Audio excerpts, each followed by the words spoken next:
Hey, everybody, it's Brendan Payne with my partner, Greg Harrelson, who can't be on the call right now today, but we are coming at you with another level up from Agent to Entrepreneur podcast, and I am super excited. Typically in these, we want to be able to get all the information out on someone who's really taken that agent to entrepreneur mentality and grown not only their personal business, but we love when we've got somebody as a guest who has actually helped other people do it along the way. So Creig Northrop is with us, Long and Foster, out of the Baltimore, Washington area.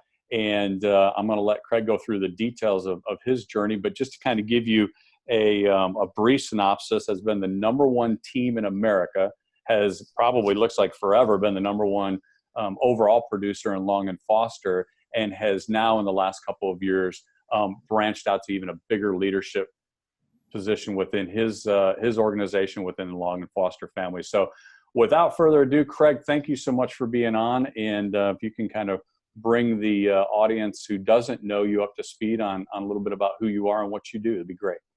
Thank you. Pleasure to be here. We talk about taking an agent to entrepreneurial. It's one of my favorite conversations. And where it kind of started, where I look back at the heritage is, I owned a video store actually. When I was 18 years old, one of the things I enjoy movies. So I learned business early on in my career, but I was also blessed by a mentor, my mother, who was in the business of real estate. So my mother's business back 40 years ago when she started, you literally waited for the phone to ring. You used state phones. I mean, they didn't have internets and this kind of stuff and technology and all that great. You just literally, it was a yellow pages. That's about as far as your index went. So it was amazing how she was able to she was actually number one international agent for Coldwell Banker 3 years. So it was kind of an interesting thing for her because she didn't have these tools. So I got to witness that. She was a mentor in that arena, but I also owned a business. And my video business, I had a clicker on my door. And on that clicker, it told me every day, when somebody came in and out of the store. And in my mind, that was revenue. That was an opportunity for another client. So my goal was for every minute for that door to click. So my goal was every minute I wanted to make some kind of money, right? So if I had that work that way, that mentality was, so I gave away what we call purple cards then and created gold cards and all kinds of ways to give people free stuff. Because once they're in there, they typically rented stuff or did other things, and we kind of expanded to Beanie Babies at the time and baseball cards and Nintendos and all that kind of stuff. So we had a lot of arena. We didn't have the Blockbusters then. This is before Blockbuster, actually. So anyway, the reason I bring you any of that is that was sort of my first experience of what they call entrepreneurship, where I owned something and was only responsible to one person. That was me, right? So at the end of the day, you learned a little bit there. Then I watched my mother, who literally never got up before 11 o'clock in the morning. And she basically, you would call her though at 5 a.m. and she would answer the phone. She would close you and she'd go back to bed. Mm-hmm. So she was that good. So she was really good at closing, but she was all about waiting for the phones to ring. So I saw that going, you know what? We need to make the phones ring. We need to create a business in real estate. Hadn't been done. I have never seen it. So witnessing what I saw, meeting a gentleman named Wes Foster, who ran Long and Foster, who ended up acquiring Coldwell Banker, our section of Coldwell Banker at the time in our area. Had the pleasure of knowing him. He became a mentor of mine. And I asked him, I said, what made you so successful? And his answer was, read everything you can in your trade. Know it better than anyone else. I believe that. Learn more, you earn more, leaders are readers, all that good stuff. So I really started learning everything. And knowledge became, and I use this, I say knowledge is confidence, confidence is trust, trust is a sale. So the first thing I did when I worked with my mother was learn every inventory. I knew every street of every location of every house. So if you called for 12 Main Street, I knew 2 other houses that would match for what you wanted. So I never ever ran out of something not to say nor to show. I always had my own matchmaker system built back then. And so it was because of my knowledge of the market. I was previewing properties. I was learn whatever I could do, I did. And it was very important to learn that. And I think learning your trade better than anyone else was one of the keys in order to get there faster is first learn it first. So I learned it. Then I realized that that real estate agents weren't creating it as a business. They were just treating it as a hobby, in essence, a hobby. It wasn't, I'm not really kind of, where they weren't really kind of had systems in place. There was no systems. It was just phone ring, go sell a house, and that's great. You hope that they call on your signs. If the sign was your biggest marketing, or the Sun paper, or whatever, the papers that they had out there. And my mother had to create images of houses. So she wrote stories about properties that were just about how, Cinderella's castle or something. Like she didn't have the internet or pictures or video or any of that. So she had to make you imagine. So taking all of that knowledge between what Wes told me, what I learned from my mother, I said, I need to create the IBM approach to real estate. And the reason that so I ended up working with my mother, then decided to compete against my mother. So Wow. Actually, the hardest competitor I ever had was my mother. And in all fairness, people say, well, there's competitors out there. No. Try to compete with your mother, against your mother, right? Because not only do you have the same name, you have a loyalty to your mother, and it's very hard. We actually had 2 doors. One door was Elaine Northrop, one door was Creig Northrop. You get to pick what door. It's like a men's room or a woman's room. It's kind of crazy, right? As weird as that sounds, that's what it was. Right. So, and so it's very tough competition between us, and it put a little strain on our relationship in all fairness. But I had to earn my name because my mother already had a strong name, and I didn't want to be given anything. I wanted to earn it. And so I had to compete against it. Mm-hmm. So it was a very struggle time. And so I implemented these IBM approach to real estate systems, which were, we first hired my first thing is I hired an assistant to help me because I want to make sure we got an assistant, and then I hired a buyer's agent because you're gonna, you want to start growing. So in the beginning, I was the youngest gentleman to single agent ever to sell $1 billion in my career. So that was my goal, right? So to kind of achieve that as a single agent. How do you do that? Put yourselves out there everywhere. The problem with real estate agents is you try one marketing piece and you stop because you don't get a call. Mm-hmm. Consistency.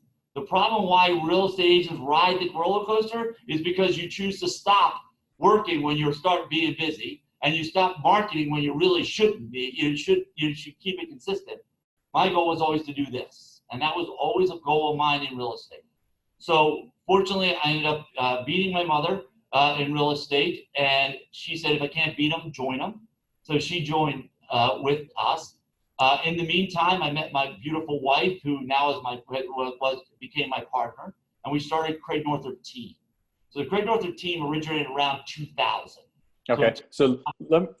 I want to make sure we got some timeline on this. Yep. You started as an individual producer. I started as a producer with my mother around 95.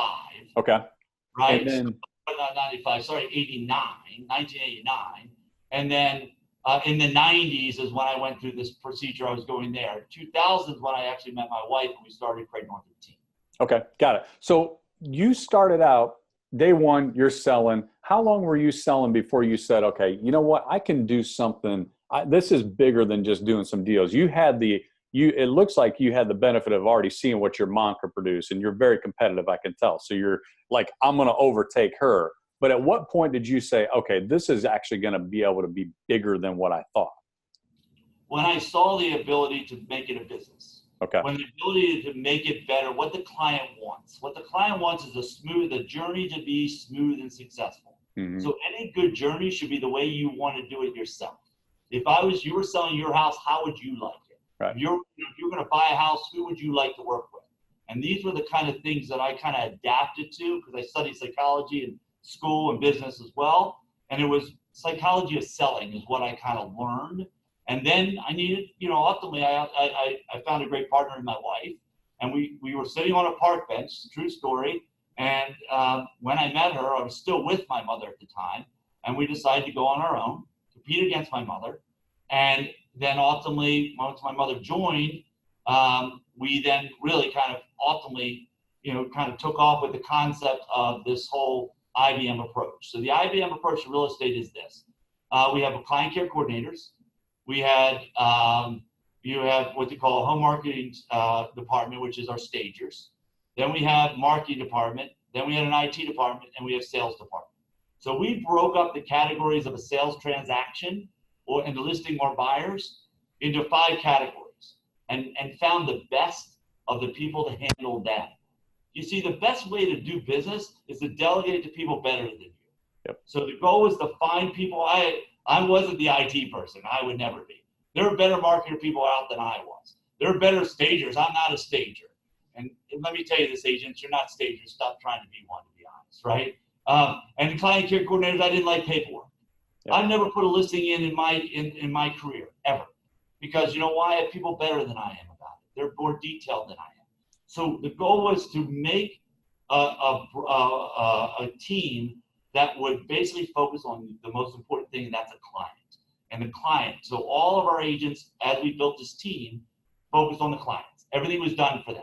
We had all our systems in place. We had great CRMs, all that kind of happening, so they could just sell more houses, and they did.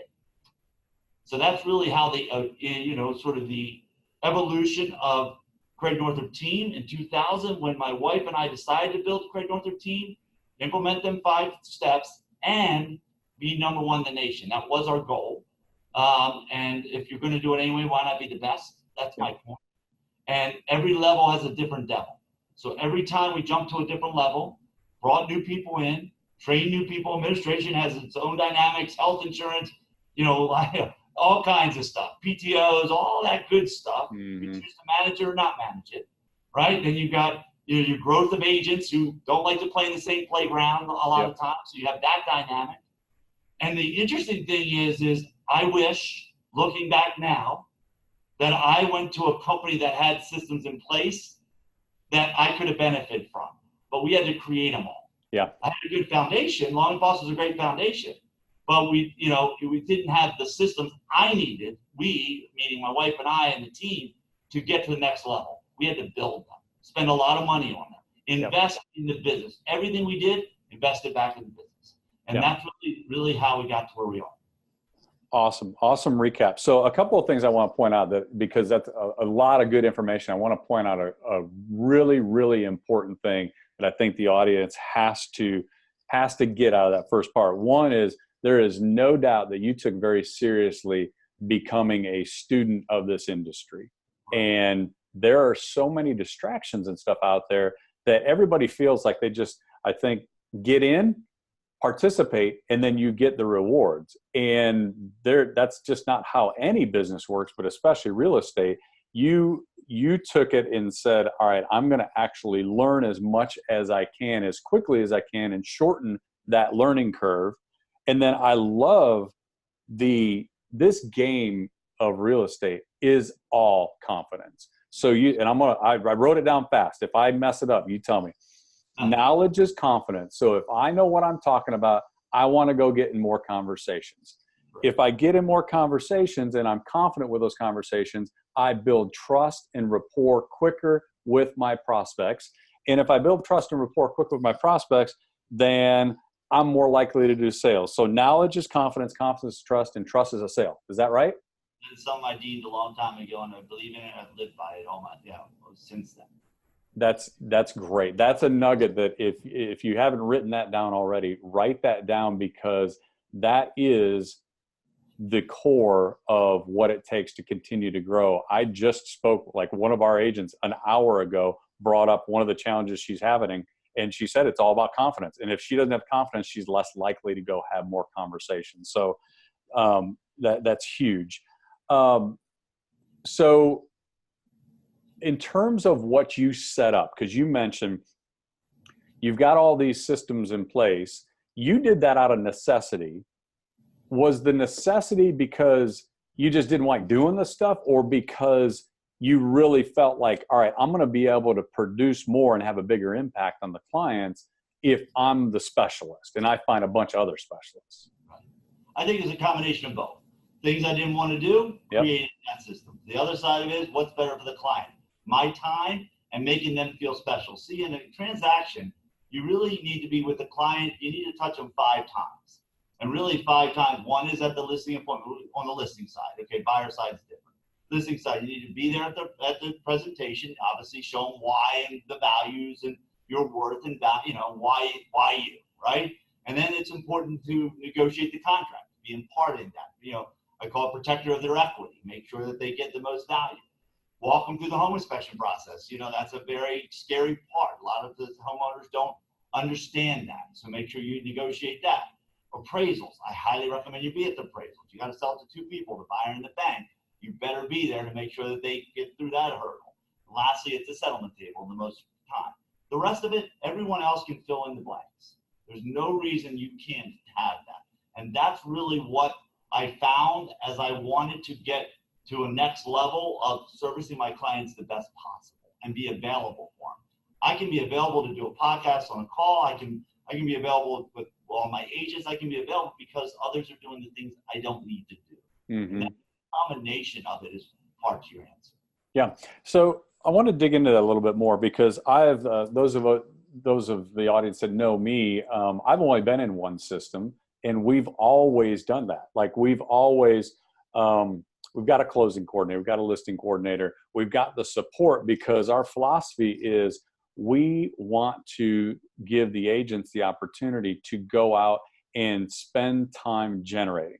They've got to be in income generating activities. The servicing is part of the transaction. There's no doubt about it, but there's going to be people that are better at that. So I know how I would answer this, but I want to get kind of your take on what do you say then or why do you think then the agents kind of get so caught up in all the extra stuff that's involved? And maybe a better way to ask the question is, why do you think companies don't just all take that approach and create salespeople versus just agents that are running around trying to do everything? It's the same reason why there's franchises and why there's not, right? So the challenge you get into is that we're too corporated in some way, right? I never wanted to get so big I couldn't check my inventory and turn my lights off and check my inventory. And what I mean by that is you always, in order to do a program that works, you have to have your hands involved. And the problem is the big companies don't have their upper level management have no idea what their mid management's doing, which the mid management doesn't have any idea what the foot soldiers are doing. So the problem is you can't implement a system unless you're involved in the system. And so what I find is the only way to do that, and why I believe independent brokerages are should be more successful, is because they're more hands-on. They can build these systems. They can be more imparted in it. And they can really take that system that sounds good and make it together. What the problem is, corporate's waiting on somebody that's a foot soldier to implement something, but no training, no guidance, no instruction. One of the things that's lacking, to be honest, and I'm very passionate about this, is mentorship. You have these brokerages that hire these new agents and say, good luck. Yep. That's what they say. They literally say good luck. And so by saying good luck, you're saying, well, guess what? We have the most agents of all time in this business now. There are more agents in history in this business right this minute. So now you as a brokerage, this is the difference between turning the hat, even as a team leader, and you're going to bring on a new person and not create, you should have a mandated mentorship. 3 transactions, at least 3, because no real estate agent should be doing this business without some kind of guidance. And the problem why systems don't work is because no one's helped teaching them. They're saying, hey, we have them. If you want to use them, use them. You know how much you use when somebody does that? Never. Yeah. You want to teach them, be part of it. Let them fish. Show them how to fish. Get them involved in it. And that's the difference. And I really think that's hard for corporate. Corporate to do this system is very, very hard. Yeah, no doubt about it. And I think NAR, I saw a stat recently where 50 or 51% of agents are out of the business. New agents, new licensees are out of the business within their first 12 months. And the reasons are typically because you have someone come in. Most of the people that come in real estate don't have a direct sales experience. So they come in without understanding the language of sales, the psychology of sales, which you mentioned. Then you've got people that are in the leadership or the management that often weren't salespeople. They were put into the business in the management position because maybe they were good at the administration side. So you've got somebody coming in without skills, somebody coaching them, training them that doesn't have skills, and then we're expecting them to go be salespeople. And it just doesn't, there's a huge disconnect. Correct. And what's lacking is the training, right? And most brokerages are getting away from it. So the issue is, so what we decided as Northrop Realty, when now turning from team to brokerage, which we'll talk about that transition in a minute, but we opened what they call Northrop University. So Northrop U is a university of training the best agents, period, but we only train our brokerage. So what that is 25 classes a month. I mean, we literally train our agents, and we're very passionate about it. One of the models I use is Under Armour did it for University of Maryland. I'm a big Terp fan. Okay, so being a big Terp fan, Plank, who owns Under Armour, created a facility at the University of Maryland to train athletes to be the best. And it's a great, beautiful facility at the University of Maryland if you have a chance to go see it. Well, I took that same model and said, I want to do that for real estate. I want to take real estate agents and make them the best possible.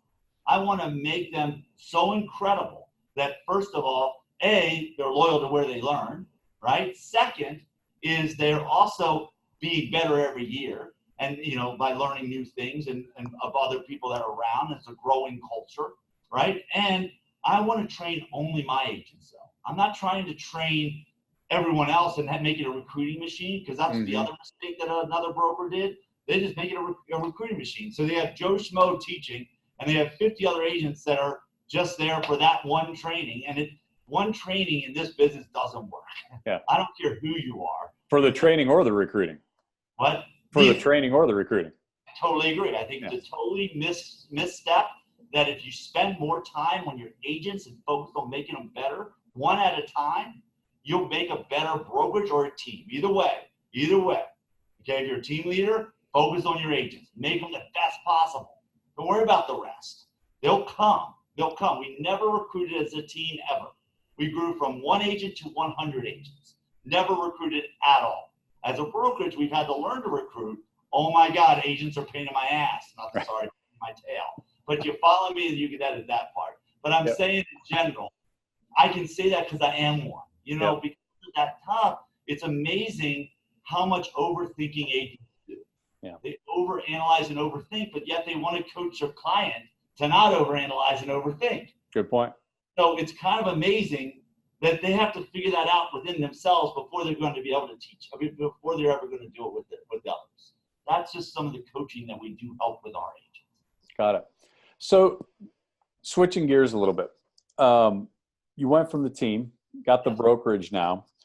What are you, because the industry is changing, it's essentially going to be the same. It's still sitting down with somebody and doing a deal and communicating effectively with them. But there's a lot of changes, a lot of disruptions and stuff in the industry, a lot of shifts happening. How are you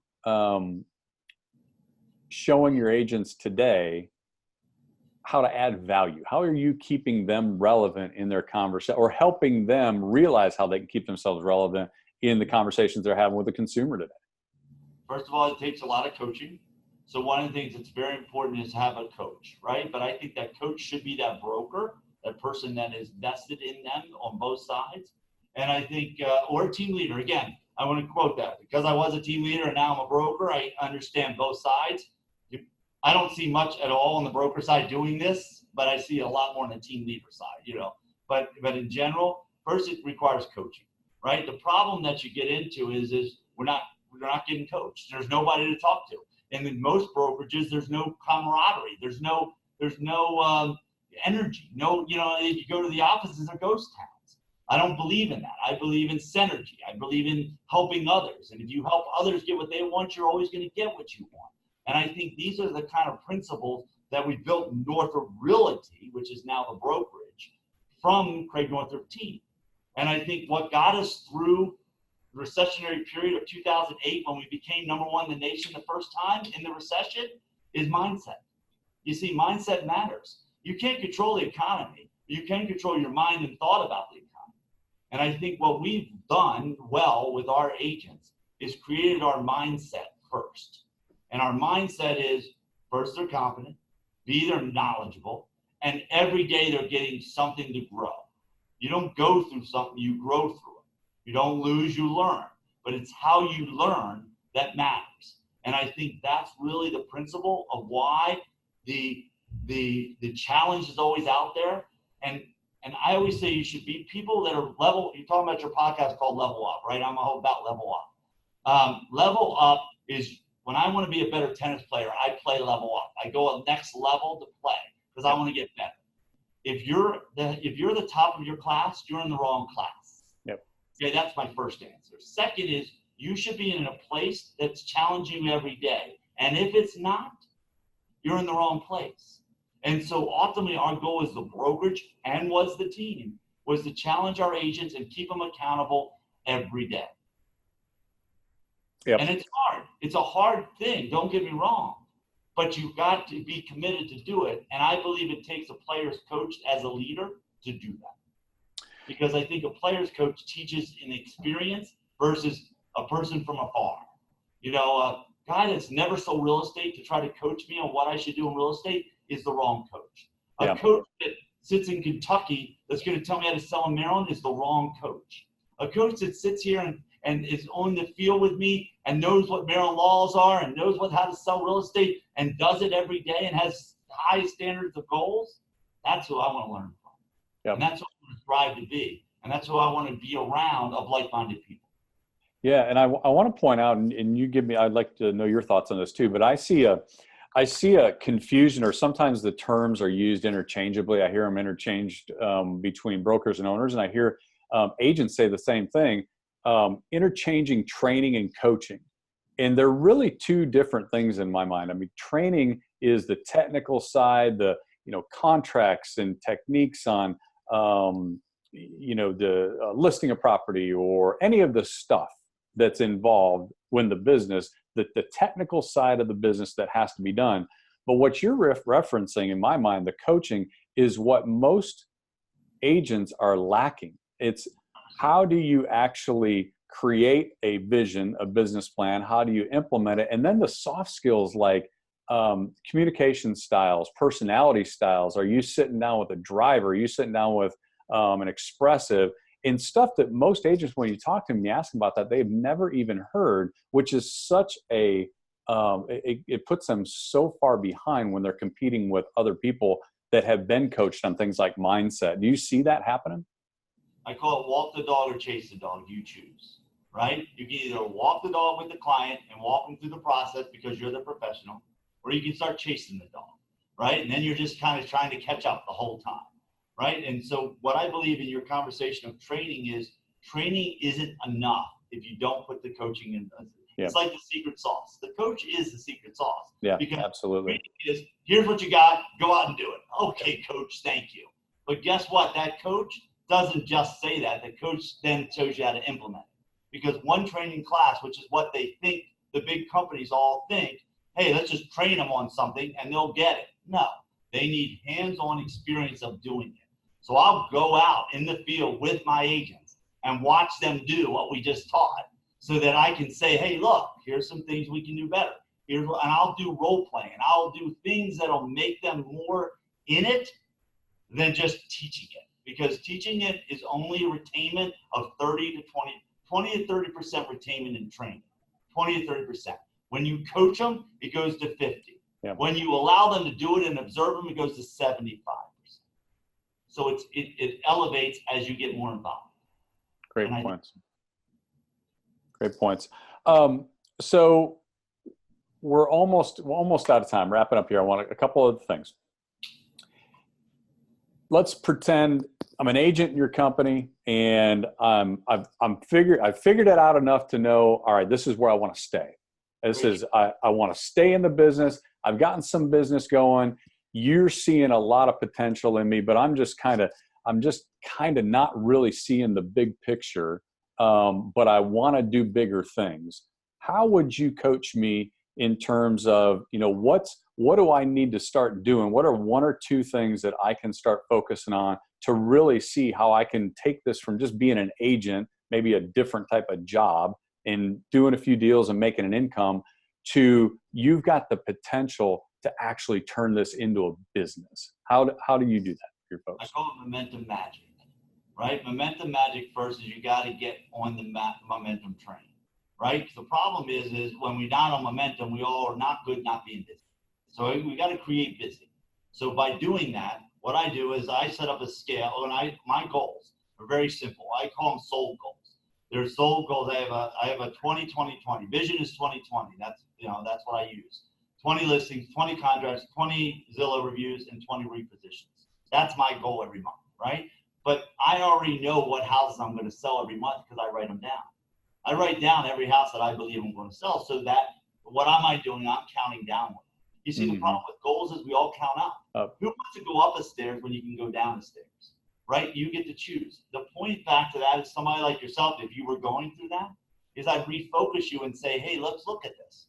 You want to say, what is your goal? 24. Well, that seems unrealistic. You haven't even sold one yet, right? So why are you going to shoot for 24? But guess what? If I divided that by 12, that's 2. So if you sold 2 houses every month, you're going to get your goal. So why don't we focus on the 2 and figure out how we're going to get you 2? And as soon as I get you 1, you think you're a rock star. And let me tell you this, when you sell your first house, guess what? You just had your best year ever. Yep. Congratulations. Great job. That momentum, that confidence, that will take you to the next level. Awesome. Good stuff. So if somebody's out there listening and they want to be able to get in touch with you, or, you've shared a ton of good nuggets and things that, acronyms and stuff that I'm going to rewatch this a couple times and write them down. I love it. If somebody wants to get in touch with you and get a little bit more information on if they're here locally or where you're at, and get some ideas on, your company and your brand, how do they get a hold of you?